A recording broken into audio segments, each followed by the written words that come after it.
যক্ষ্মা হওয়ার জন্য কি বয়সের কোনো ব্যাপার রয়েছে, মানে যে কারো হতে পারে নাকি কোনো বিশেষ শ্রেণীর মানুষের হওয়ার সম্ভাবনা না, বেশি হয়? এইটা যক্ষার জন্য বয়স বিষয় না। জি আসলে জন্ম থেকে শুরু করে একদম মৃত্যুর আগ পর্যন্ত যক্ষা হতে পারে আমাদের এই থার্ড ওয়ার্ল্ড যে কান্ট্রিগুলো যেখানে টিউবারকুলোসিস প্রবণতা বেশি, জি এটা যে কোনো বয়সে হতে পারে। তবে টিবি বা টিউবারকুলোসিস হওয়ার জন্য যেটা ইম্পর্টেন্ট সেটা হচ্ছে যে যার রোগ প্রতিরোধ ক্ষমতা যাদের কম জি তাদের এটা বেশি হয়। ছোটদেরও হতে পারে, আবার এক্সট্রিম অফ এজে হতে পারে, অথবা মধ্যবয়সীয় যাদের রোগ প্রতিরোধ ক্ষমতা কম থাকে, যেমন ধরেন মানে ডায়াবেটিস মেলাইটাস যাদের থাকে জি তাদের কিন্তু রোগ প্রতিরোধ ক্ষমতা কম। এখনও আমাদের দেশ না, শুধু ওয়ার্ল্ডের অনেক দেশেই ভীতিকর একটা বিষয় হচ্ছে এইডস বা এইচআইভি পজিটিভ যারা, জি তাদের কিন্তু রোগ প্রতিরোধ ক্ষমতা কমে যায় এবং তাদের টিউবারকুলোসিস হওয়ার ঝুঁকি সবচেয়ে বেশি।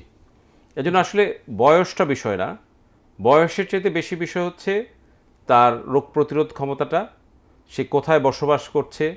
ক্রাউডি একটা জায়গায় খুব একটা বাসার মধ্যে অনেক মানুষ বসবাস করছে, অথবা কর্মক্ষেত্রটা এরকমের যে অনেক লোক এক জায়গায় কাজ করছে, একজনের যদি হয় তার কাশির মাধ্যমে সবার ছড়ায় পড়তে পারে। এগুলো হচ্ছে ইম্পর্টেন্ট বেশি। জি